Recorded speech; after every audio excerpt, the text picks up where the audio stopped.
वृंदावन बिहारी लाल की जय। हरि ओम।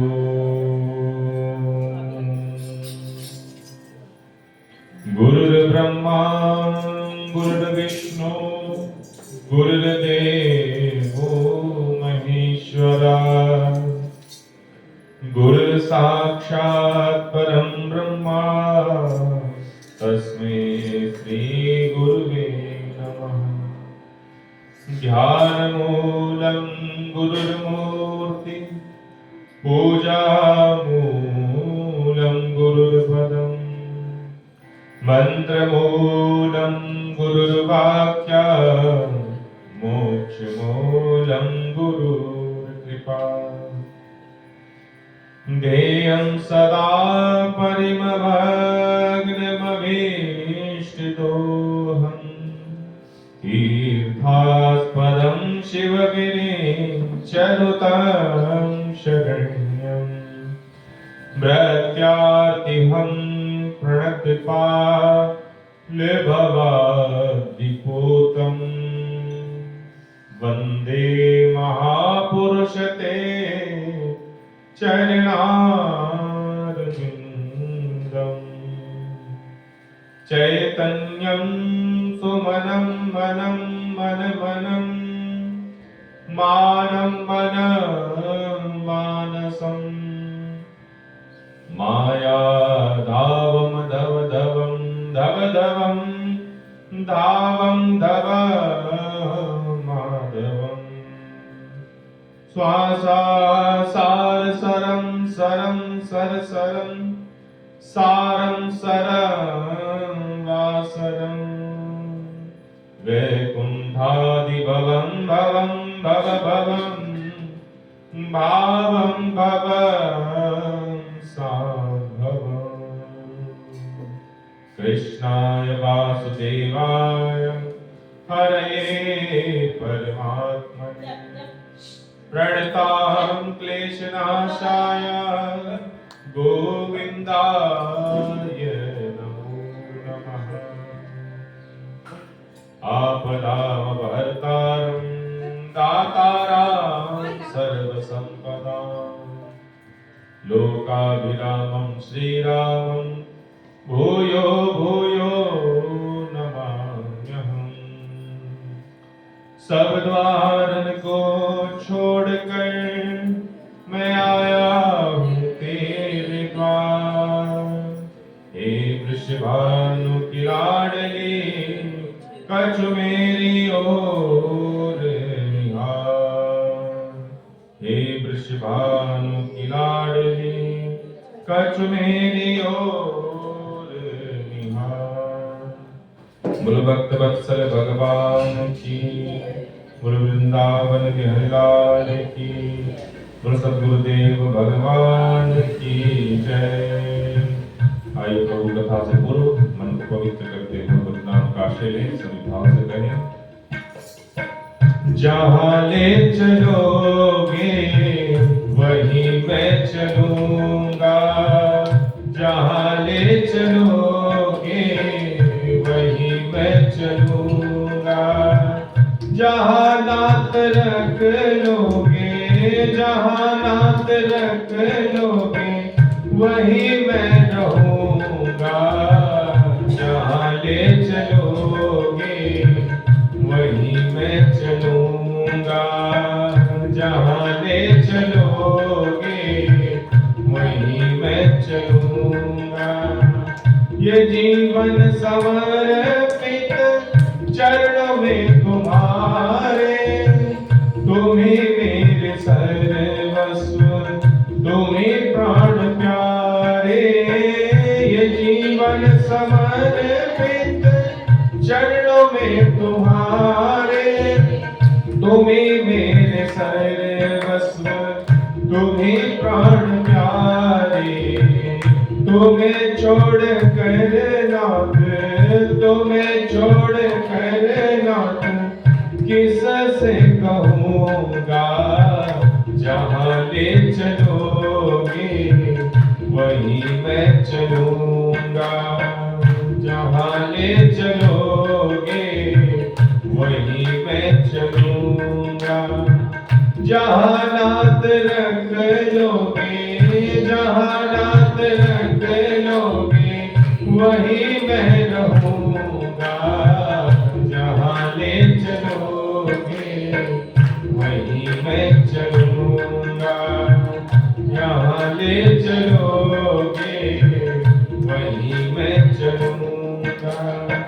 दयानाथ दयानिधि मेरी अवस्था तेरे ही हाथों में मेरी व्यवस्था।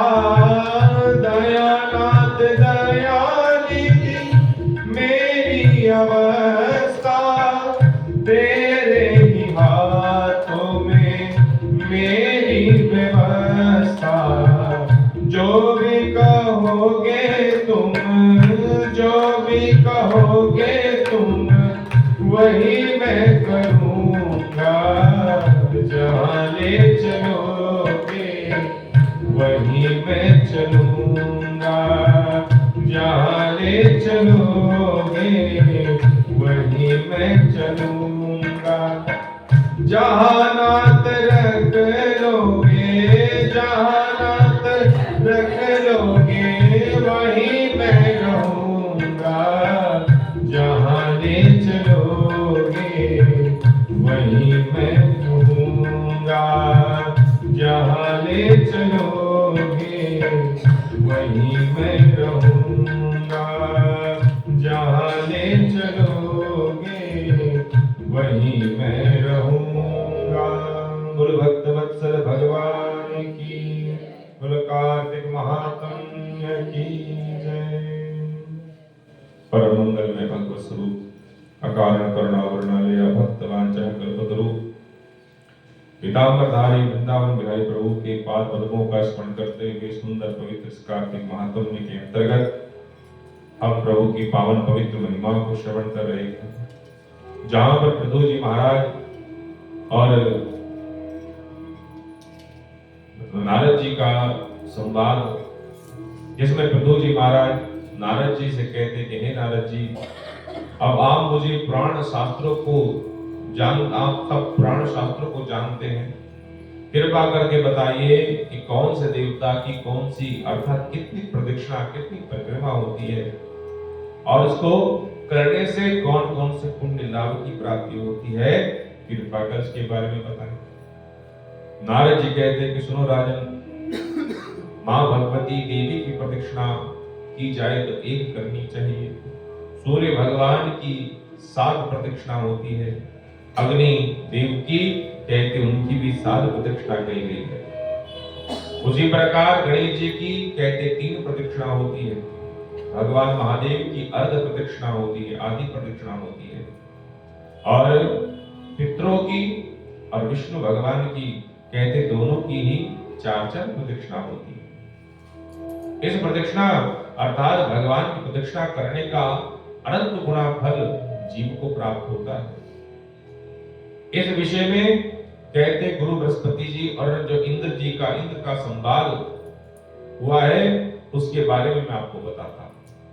कहते हैं कि वैवस्वत मनवंतर में एक सुंदर देवताओं सहित कहते इंद्र बृहस्पति जी से पूछते हैं कि गुरुजी, ब्रह्मकल्प में से पहले ये सृष्टि कैसे थी, कैसा इसका रूप था, उस समय कौन इंद्र था, कौन गुरु थे, हैं, तथा कृपा करके हे गुरुवर इसके बारे में हमें सत्य सत्य वर्णित करके बताएं।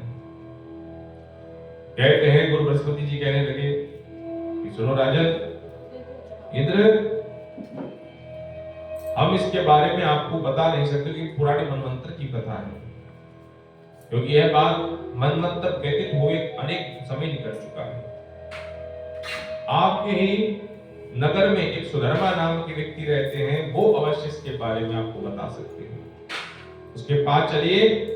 तब कहते हैं कि गुरु बृहस्पति जी और इंद्र ये दोनों के दोनों कहते सुधर्मा के पास पहुंचे। सुधर्मा ने दोनों को आते हुए देख करके इनका खूब स्वागत किया, खूब सत्कार किया। इधर इंद्र ने जब सुधर्मा के लक्ष्मी वैभव को देखा कि जहां देखे खूब धन संपत्ति, सुधर्मा के पास जितना सुख हमको स्वर्ग लोक का नहीं दिखता उतना सुख हमको सुधर्मा का दिख रहा है।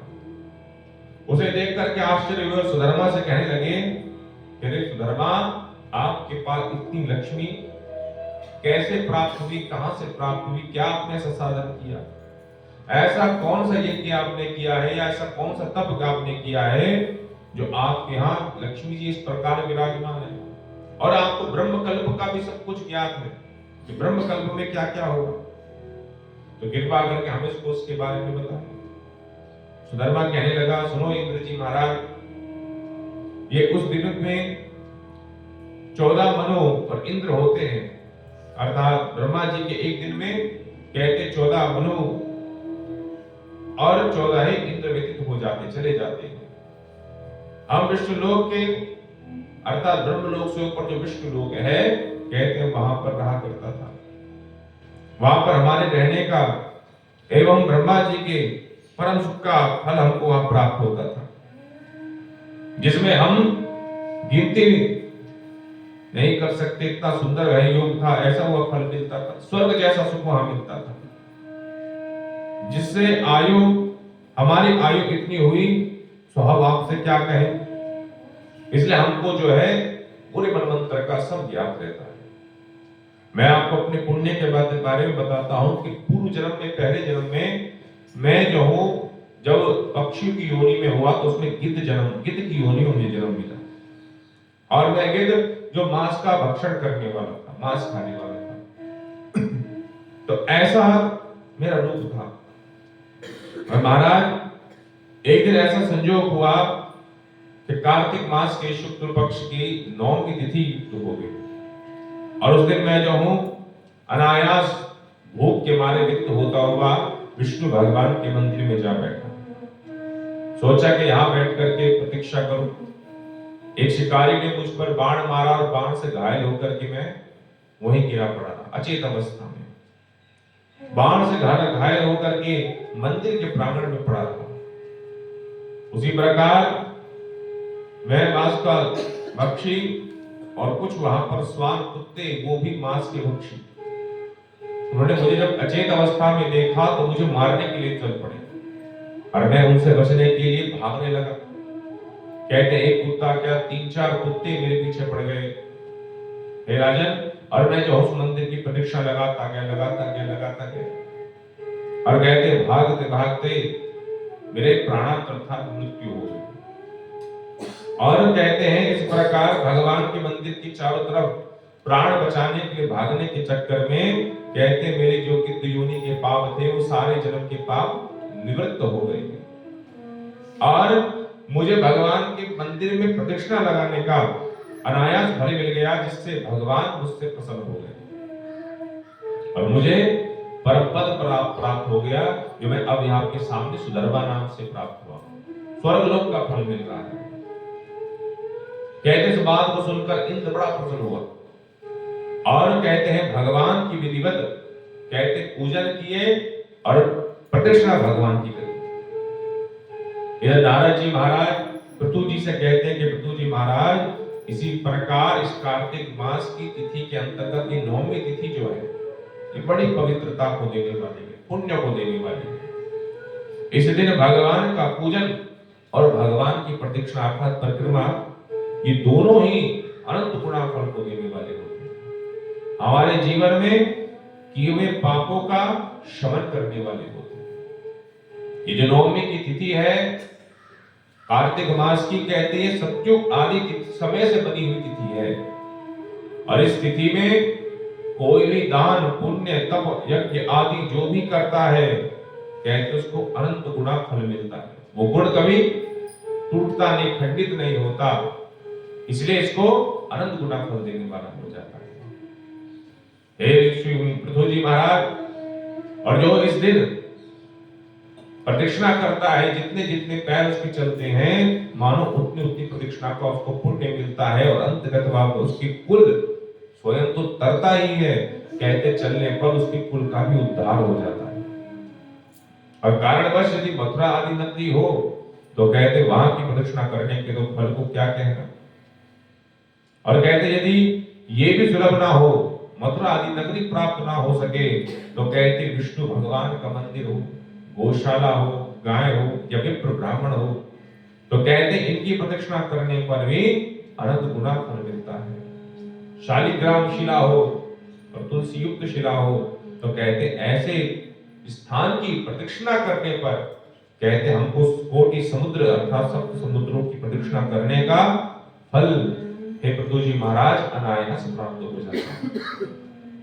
शालिग्राम और तुलसी की प्रदक्षिणा करें तो मानो आपने घर में रहकर के ही काशी की प्रदक्षिणा कर ली।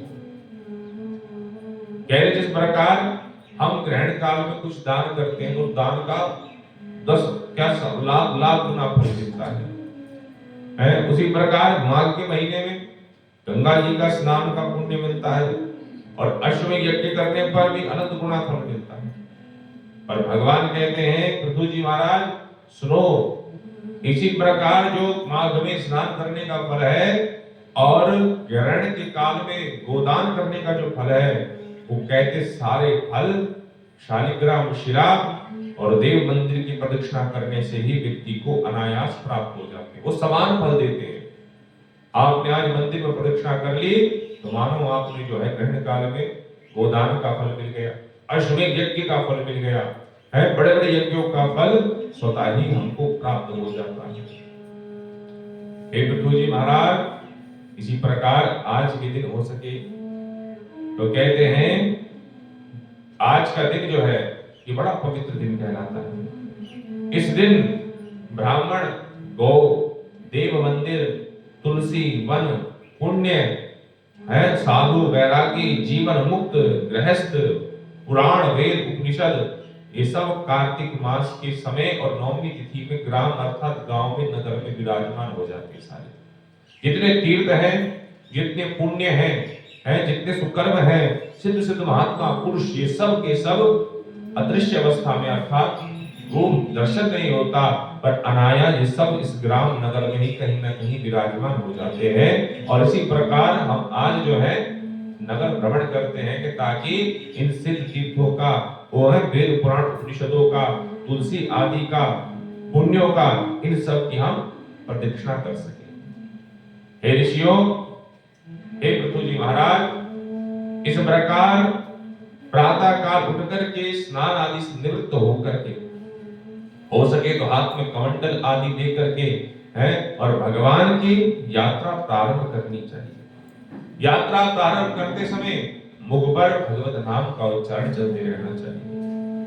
कहा गया है ओम नमो भगवते वासुदेवाय, इस मंत्र का जाप हो या ओम नमो नारायणाय, इस प्रकार मंत्र का जाप करते हुए भक्तों को, मनुष्य को जो है नगर की प्रदक्षिणा करनी चाहिए, नगर भ्रमण करना चाहिए।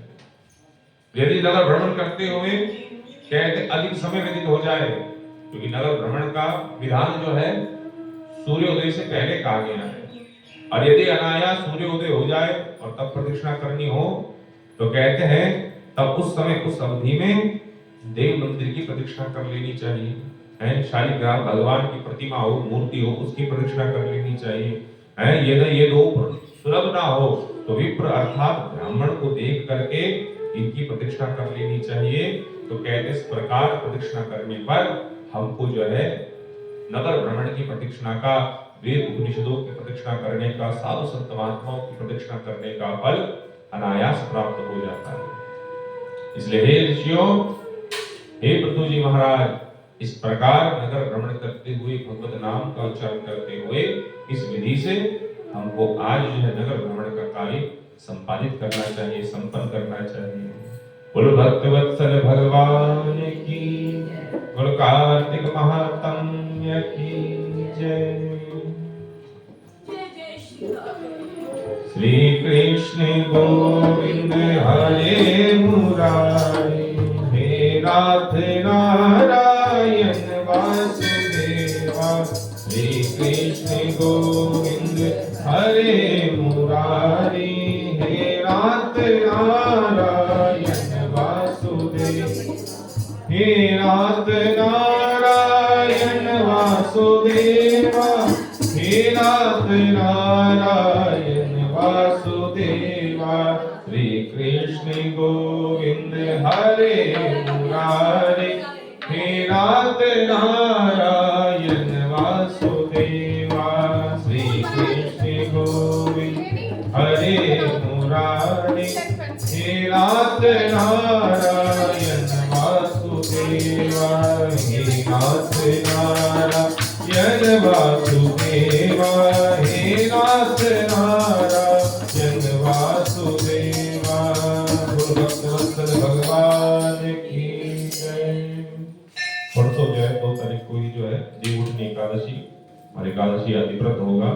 और जो भीष्म पंचक व्रत करते हैं, 5 व्रत करते हैं जो आखिरी के हैं, जिसको श्रेष्ठ व्रत कहा गया है, वो व्रत जो है कल से अर्थात 1 तारीख से प्रारंभ होकर के 5 तारीख को संपन्न होगा, जिसको कहते हैं भीष्म पंचक व्रत है जी। 5 व्रत जो होते हैं भीष्म ने किए हैं, जिसका वर्णन आगे आएगा कथा में। तो ये भीष्म पंचक व्रत जो करना चाहता है, जिसको पूरे व्रतों का लाभ चाहिए कार्तिक मास का, तो वह 1 तारीख से 5 तारीख तक वो व्रत करे है। और जो अर्थात एकादशी व्रत करते हैं वो 2 तारीख को इस व्रत को करके अपना अगले दिन पारण करें। उसी दिन 2 को ही तुलसी विवाह, द्वादशी भी उसी दिन है और एकादशी भी उसी दिन युक्त हो रही है, तो इसलिए उसी दिन ही वही तुलसी आदि का विवाह संपन्न किया जाएगा। बोलो भक्तवत्सल भगवान की जय। धर्म की अधर्म का प्राणियों में विश्व का गौ माता की, गंगे मैया की, संत समाज की, पवन सुत हनुमान की, बोलो शाकुंभरी मैया की, बोलो नीलकंठ महादेव की, बोलो वृंदावन विहार की, श्री राधा रानी सरकार की, बोलो कार्तिक महात्म्य की। जय जय श्री राम, जय जय श्री राधे, जय जय श्री राम।